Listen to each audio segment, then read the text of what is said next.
can we all admit that 2023 was just straight up hysterical? At the start of the year, inflation was looming large. Investors were still recovering from a lackluster 2022, and the Fed was still hiking rates. If you had asked 1,000 investors to rate their optimism for the year on a scale of 1 to 10, most would probably have said 0. But hey, if there's one thing we've learned from Warren Buffett, it's that the market is completely unpredictable. In a letter to Berkshire Hathaway shareholders, he once said, "The years ahead will occasionally deliver major market declines, even panics, that will affect virtually all stocks. But no one can tell you when those traumas will occur." But while 2023 didn't actually see a decline, it perfectly underscores the Oracle of Omaha's belief that no one can truly predict how the market will yield. Because despite all of the negative headlines for yields coming down in 2023, the caution surrounding the US market, the recession cries, and the bearish forecasts along the way, the year proved to be massive for investors. The S&P 500 was the top performer, with a gain of 23%. Japan followed closely behind with a 19% increase, and Europe saw an 18% increase. Bonds also experienced gains, ending 2 consecutive down years. The Canadian aggregate finished up 6.5%, while the US aggregate was up 3.1%. But how about the sectors? The IT sector experienced a significant rally fueled by AI frenzy, with stocks such as Nvidia and AMD witnessing triple-digit gains. Additionally, tech giants Apple and Microsoft, boasting the largest weights in the index, saw gains of over 50% for the year. In the communication services sector, top performers like Meta went up by 188%, Netflix by 63%, and Alphabet by 57%, which nearly propelled the sector to tie for first place. But in any case, it goes to show how good 2023 turned out to be. Hundreds of companies posted substantial gains from various sectors in 2023, and you can bet that all investors who dared to ignore the initial noise ended up making life-changing amounts of money. But unfortunately, this wasn't the case for everyone, including some of you watching this video right now.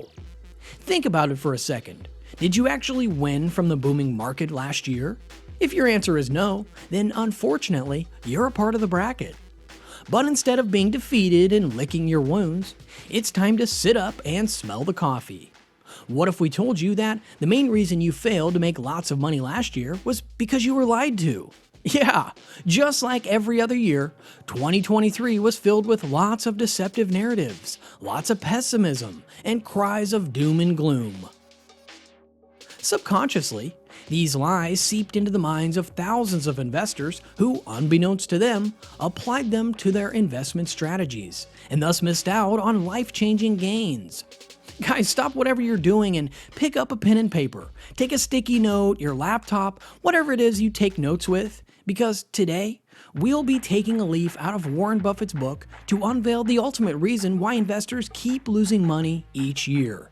The truth behind these lies, and the only way to come out of that blinding loop.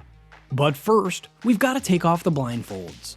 We've got to talk about how investors were lied to in the first place. You see, every convincing lie begins with a foundation of truth. In this instance, it was the economic indicators. Remember 2022, when the Federal Reserve was raising interest rates rapidly? Some of the biggest economists around the world were making big predictions about the market, citing that bad things were all but set to happen. Did it though? Well, kind of. The 10-year Treasury yield surged from around 3% to over 5%, triggering various impacts on the economy. Before the midway point of the year, regional banks, notable ones like Silicon Valley Bank, collapsed, unable to repay deposits, resulting in a run on the bank and FDIC intervention. And don't even get us started on the fact that the economy was looking like 2008 all over again, with rising interest rates and bank failures. 30-year fixed-rate mortgages exceeded 8%, adding fuel to the raging fire. With the aforementioned events, it was almost too easy to say that 2023 would have been even worse than the prior year. So with all the uncertainties in mind, staying out of the stocks altogether would have been a smart decision for most investors. A smart decision that proved costly. Because none of that bad stuff, and by this we mean the forecasted fears, actually happened. Neither the great housing crash of 2023 nor the end of bitcoins and other cryptocurrencies happened. Not even the widely anticipated recession materialized. We guess that's why Warren Buffett said this. You really should not make decisions in securities based on what other people think. If you're doing that, you should think about doing something else. One of the main reasons why he doesn't bank on what economists say is that they're just not that great at forecasting. And he's right. For some reason, economists always seem to underestimate the strength of the economy, which Warren Buffett believes always bounces back.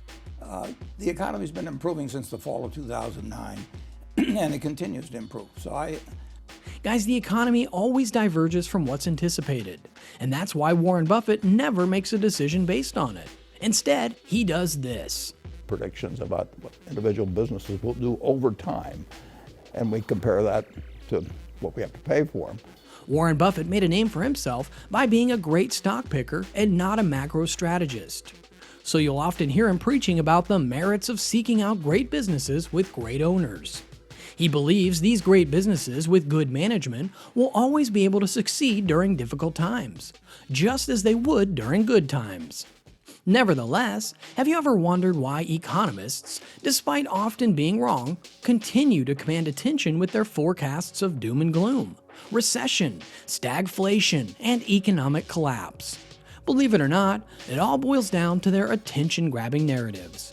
It's been proven that negative headlines on Google get more clicks, which moves the negative news items up in the rankings, which makes more negative items appear in our search results and news feeds. With most investors not knowing their rights and responsibilities in the world of investing, the media takes advantage of their naivety to spin sensational narratives. Think about it for a second. Despite many indications that the economy will do well in 2023, countless headlines like these circulate from time to time. Did you notice how attention-grabbing these headlines were? There were never-ending warnings about recessions in 2023. And the worst part is that some of those people warning about the recessions have played that card before. It just goes to show how much they've been lying to us now for years. And the unfortunate reality is that many investors have been taken advantage of. They've fallen victim to exploitation, with their cognitive biases manipulated by sensational negative news. But alas, while these fearmongers profit from clicks and views, following their advice often results in financial losses for you. But hey, it's not over. There is a silver lining. Just like he did last year, and well, every other year before, Warren Buffett is teaching us 3 different ways to never fall into the trap of losing money because of deceptive tricks. Ready to find out what they are? Well then, without further ado, the first piece of advice from Warren Buffett is never to invest out of fear. Unless you can control your emotions, you're probably not going to do very well in the stock market. Guys, investing out of fear is of no benefit to you.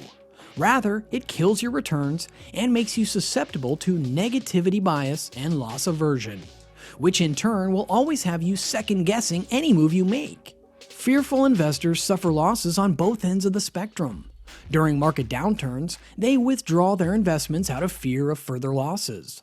During market upswings, they succumb to FOMO, which is the fear of missing out, and they buy in at inflated prices, compounding their losses. Warren Buffett only believes in one situation where fear should be applied to investing. For years, he has said that it's wise for investors to be fearful when others are greedy and to be greedy only when others are fearful. This famous quote reflects the Oracle of Omaha's investment philosophy. When others are greedy and overly optimistic, asset prices may be inflated, leading to the potential risk of overvaluation.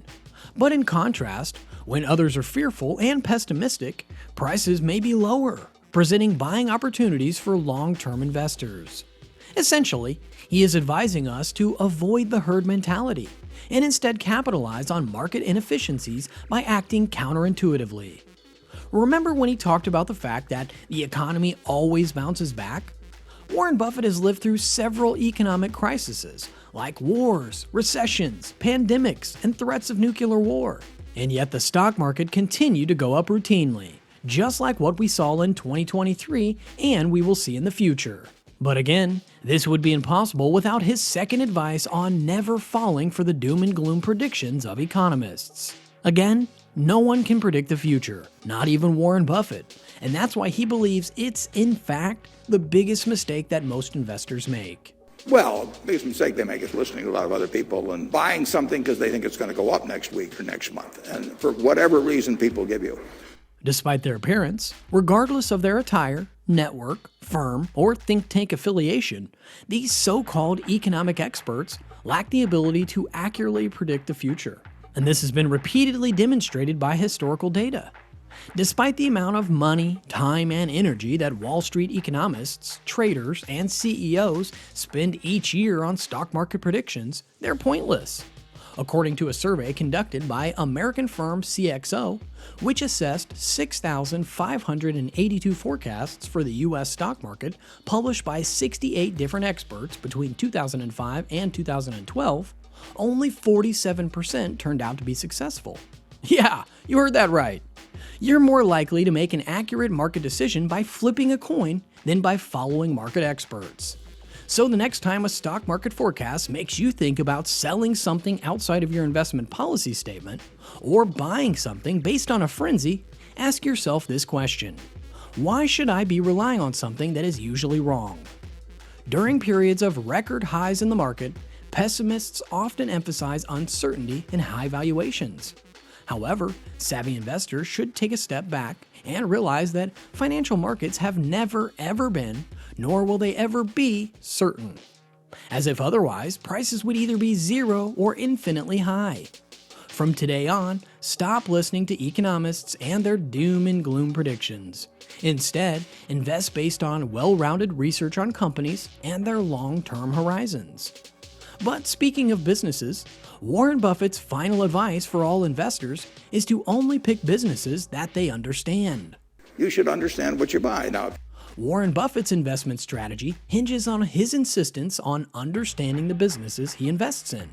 In simpler terms, he only purchases stocks when he understands the company's revenue streams and envisions its growth trajectory over the next 5, 10, or 20 years. And guys, this is a pretty important tip to emulate when investing. Understanding a business before investing is important because it allows investors to make informed decisions based on the company's fundamentals rather than just market trends or speculation. Buying something you do not understand is an easy way to lose money. If you don't understand the company's economics and its sector, how can you even be comfortable with owning the stock? It'll only take a tiny forecast to make you doubt and sell off what could have been your ticket to financial freedom forever. For instance, if Warren Buffett woke up to the news of a forecaster predicting that Apple and Coca-Cola are going to crash and that we should take them off of our portfolios, do you think he's even going to consider it? He's just going to laugh it off while twiddling on his iPhone and having a sip of Coca-Cola. There aren't a lot of companies that Warren Buffett has waxed lyrical about. But when it comes to those companies, he never shies away from doing so. As a matter of fact, he once said this about Apple. Apple is different than the other businesses we own. It just happens to be a better business than any we own. Why? It's easy. The business of Apple is terrific. There aren't a lot of companies out there with a better moat. Over the years, Apple has cultivated a devoted following by consistently delivering products that blend cutting-edge technology with elegant design. This commitment to quality and user experience has fostered a deep sense of trust and admiration among consumers, leading to a steadfast allegiance to the brand. But it's not just about aesthetics. Apple has ingeniously crafted an ecosystem that locks users in, seamlessly integrating hardware, software, and services. And once ensconced in the Apple ecosystem, customers find it challenging to leave. And don't even get us started on the fact that Apple is kind of a luxury brand. They charge more than their competitors for their products, and people don't mind paying more than that premium because of the strong brand name and luxury that comes with it. And what about Coca-Cola? The business mode of Coca-Cola lies in its strong brand reputation, extensive distribution network, and proprietary formula. Coca-Cola's brand is one of the most recognized and valuable in the world, which creates customer loyalty and gives the company pricing power. Additionally, Coca-Cola's vast distribution network ensures its products are widely available globally, providing a significant barrier to entry for competitors. And finally, no one knows how to replicate that amazing Coca-Cola taste because the formula is a closely guarded secret. This gives the company a unique product offering that is difficult for competitors to replicate, effectively contributing to their competitive advantage and helping to sustain its market dominance over the long term. So, can you see why Warren Buffett always wins? He always bets on companies that he knows will do well, no matter what happens with the economy. If you understand a business's products, market position, financial health, and competitive advantages, you're going to be able to assess its long-term potential and make amazing rational investment choices like Warren Buffett.